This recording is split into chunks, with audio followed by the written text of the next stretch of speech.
Ayo, siapa yang nungguin?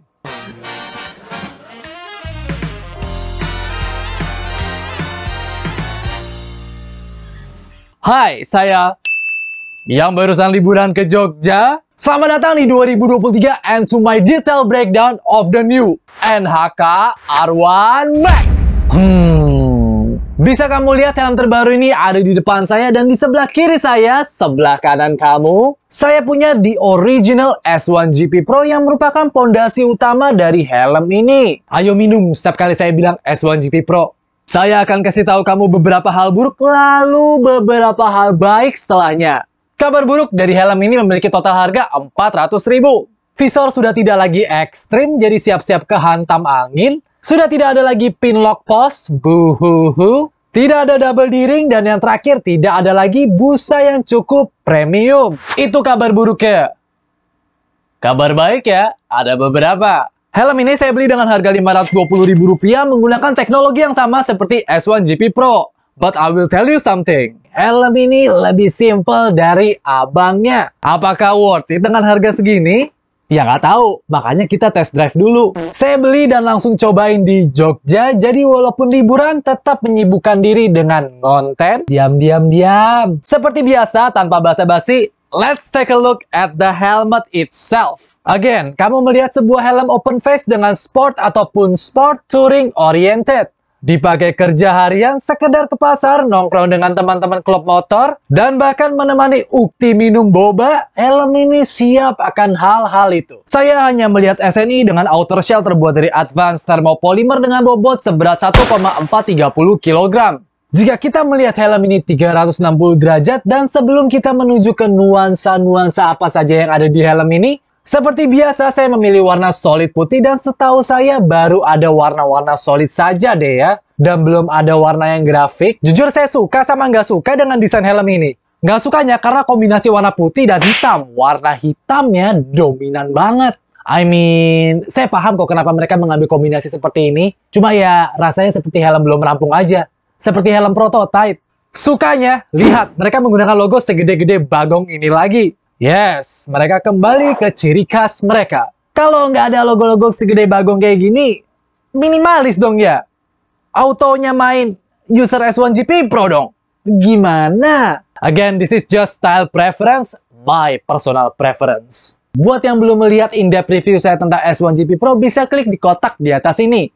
Karena video yang satu ini bisa dibilang cukup sinkronan. Fitment dari helm ini is going to be intermediate oval. Yang pasti dari awal feeling memakai helm ini memang terbilang ketat dan kecil. Jadi pas dipakai seluruh bagian kepala memang benar-benar dipeluk oleh helm. Bisa dibilang ideal buat kepala market Indonesia. But hey, kalau nggak percaya, ini sepupu saya, Zahra yang tinggal di Jogja, punya bentuk kepala intermediate oval dengan lingkar kepala 58 cm. Lagi kuliah dan setiap hari commuting menggunakan motor. Dengan ukuran L, helm ini singgah di kepalanya dengan sangat baik. Tidak ada yang longgar ataupun helmnya telat mengikuti irama kepala saat digoyang-goyangkan. Approve! Thank you, Zahra. Jadi dia ini bukan long oval ataupun round oval. Jika kamu punya bentuk kepala intermediate seperti saya, kamu seharusnya tidak punya masalah. Menuju ke bagian depan, notice di bagian atas ini kita punya dua ventilasi yang terpisah. Now, kaca barunya sudah tidak se-ekstrim seperti dulu lagi.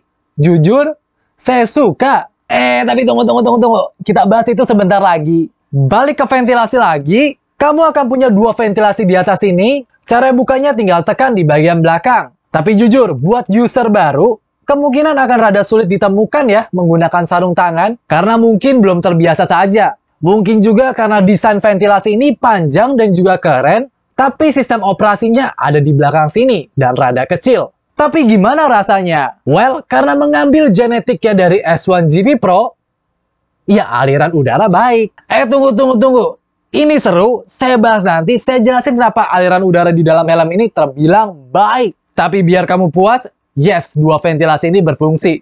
Menuju ke kaca utama, sudah tidak ada kaca yang panjang dan ekstrim seperti dulu lagi. Kaca yang sekarang normal dan lebih pendek. Pandangan sangat baik, saya tidak ada komplain seperti R1. Dan buat teman-teman yang mengeluhkan mekanisme ratchet S1 GP Pro-nya rapuh, bagian video ini buat kamu. Perhatikan, karena di video S1 GP Pro, saya udah nunjukin. Basically, ratchet mereka ini sama, dan for the record, helm saya yang satu ini itu masih awet sampai sekarang. Kamu gunainnya terlalu barbar. Handle with care. Kalau misal di KYT ataupun di RSV kamu bisa buka helm dengan cepat, jangan samain di helm-helm lain. Detain helm ini memang rada lembut. Detain itu maksudnya hentakan naik turunnya kaca. Oke, buat helm sampai ke paling bawah dulu, lalu naikin 4 level. That's it. Stop. Jangan paksa naik lagi. Tekan tuas buka kaca bagian belakang ini, lalu naikin sampai maksimum kaca helm ini, dan tarik ke arah kamu. Voila!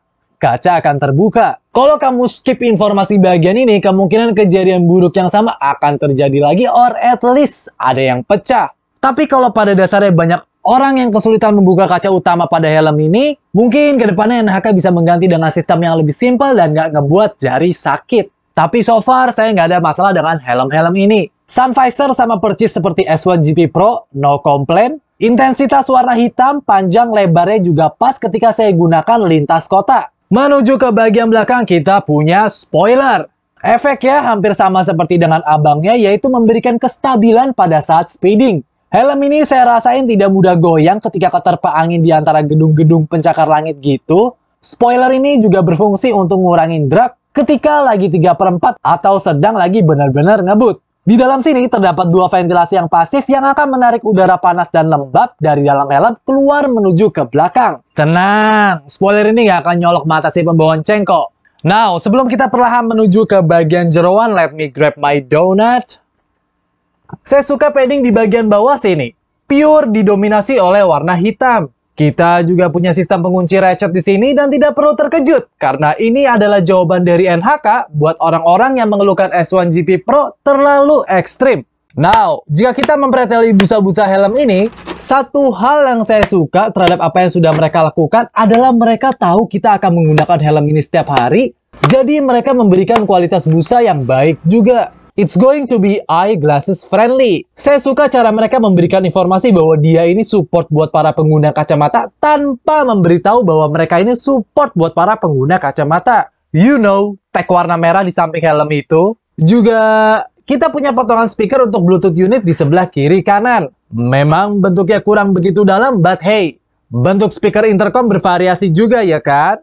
I like that everything is fully removable, fully washable, and fully cleanable. Again, ini adalah size large karena lingkar kepala saya itu 58,5 cm plus saya itu gondrong, dan jika kita melihat bagian terdalam dari helm ini, notice crown pad. Seperti S1 GP Pro, dia ini tidak punya sistem pengunci tepat di depan jidat kamu.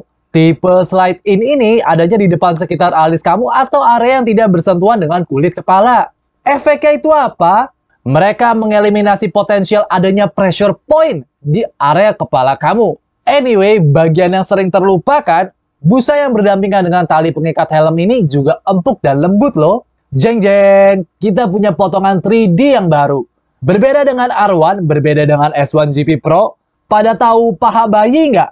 Nah, itu dah mirip dengan karakter busa kepala ini. Kecil-kecil, ginuk-ginuk, tapi juga lembut. So far mampu memberikan support yang baik di bawah tulang occipital. To be honest, saya suka dengan desain rumah lebah atau heksagonal atau jaring-jaring seperti ini. Pokoknya helm lokal yang berani ngebuka ini lebar-lebar saya suka deh. Soalnya airflow-nya lebih terasa. Tapi yang pasti suara angin akan kedengaran ketika kamu speeding gitu.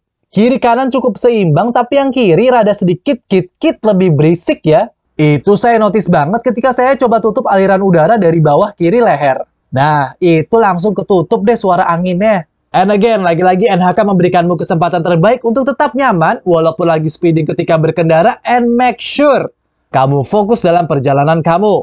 Ini awal tahun, buat yang baru subscribe saya cuma mau ngejelasin bahwa penilaian kekedapan suara itu sangat-sangat subjektif, no debat. Menuju ke bagian akhir dari helm, wow, EPS linernya warnanya putih. Ventilasi depan, ventilasi belakang spoiler, dan jalur-jalur selokan yang panjang dan tegas.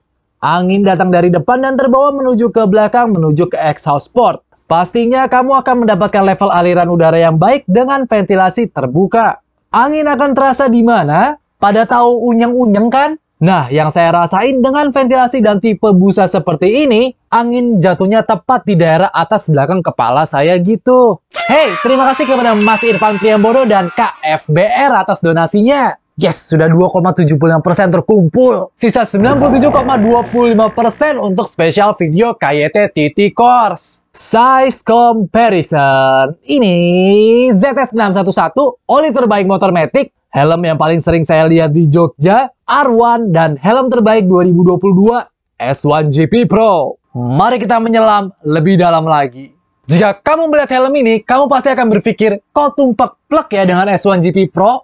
Yap, memang benar. Helm ini memang terinspirasi penuh dari S1 GP Pro. Tentu dengan harga yang lebih murah, mereka tidak menurunkan kualitas helmnya kok guys. Hanya saja memang ada beberapa fitur yang dikurangin. Smart Move NHK, I like it.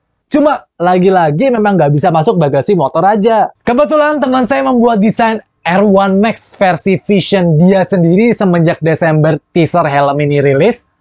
Ini teman saya dan desainnya seperti ini. Bukan kecewa, tapi ya sayang aja. Padahal kalau dilihat dari atas, S1 GP Pro ini belum ada saingannya loh. Nope, Kairos bukan kompetitornya, SV300 juga bukan, apalagi NFJ. Sejujurnya S1 GP Pro itu lebih ke helm hobi ya. Memang punya value dan marketnya sendiri. You know, seperti Honda CB150X. Enggak kok, NHK nggak matiin pasar S1 GP Pro. R1 Max ini adalah opsi budget buat yang mau. Cuma ya saya melihat nilai spesial dari S1 GP Pro rada berkurang saja. Toh orang Indo tingkat kreatifnya tinggi ya kan? Helm kayak gini bisa auto disulap jadi kayak gini. Jadi sebetulnya NHK nggak perlu takut untuk kehilangan market. Masih bisa di tahun ini untuk ngeluarin produk yang lebih original kok, jadi nggak kelihatan terburu-buru. But well, itu hanya perspektif saya saja. Tapi yang pasti ini adalah jawaban dari NHK buat teman-teman yang sudah request gila-gilaan minta versi yang lebih murah dan kalem dari S1 GP Pro. But I know, buat sebagian orang 800.000 itu bukan harga yang murah. Dan desire akan desainnya itu mematikan banget. Oh, nggak mematikan? Mungkin kamu belum lihat langsung di jalan. Sudah itu aja, saya harap masukan saya ini didengar oleh pihak NHK. Oh iya, sama pilihan warna plus sama kecepatan untuk mengupdate website-nya. Sampai sekarang beberapa orang itu masih rada bingung mencari info R1 Max ini itu ada di mana. Harusnya boom komersial plus info, baru boom ke pasaran. Bukan sebaliknya. Saya rada kontra aja kalau ada barang baru, boom, available di toko online unofficial duluan. Daripada di online offline official store duluan. Apalagi netizen di zaman sekarang itu sangat selektif untuk memilih toko helm. Saya udah 2-3 kali zong aja pesan di toko online unofficial store. Apalagi udah dikirimin video unboxing terus mereka bilang, oh emang dari pabrik kayak gitu. But meh, bisnis adalah bisnis. Semoga didengar dengan baik, semoga cepat buat flagship di kota-kota besar. And that's it. Setelah berulang kali berpikir, saya bisa kasih Gold cheer. Cukup banyak perubahan, lebih berat daripada R1 tapi lebih murah, less agresif dan lebih kalem daripada S1 GP Pro. Finishing yang sangat baik, saya tidak ada komplain karena saya pas walk-in ke sebuah toko helm di Jogja, langsung bungkus ini helm. Dan yeah, S1 GP Pro dengan R1 Max ini jelas rasanya berbeda. Saya Gerard Newtype, thank you so much for watching, I'll see you in the next awesome video. Ciao!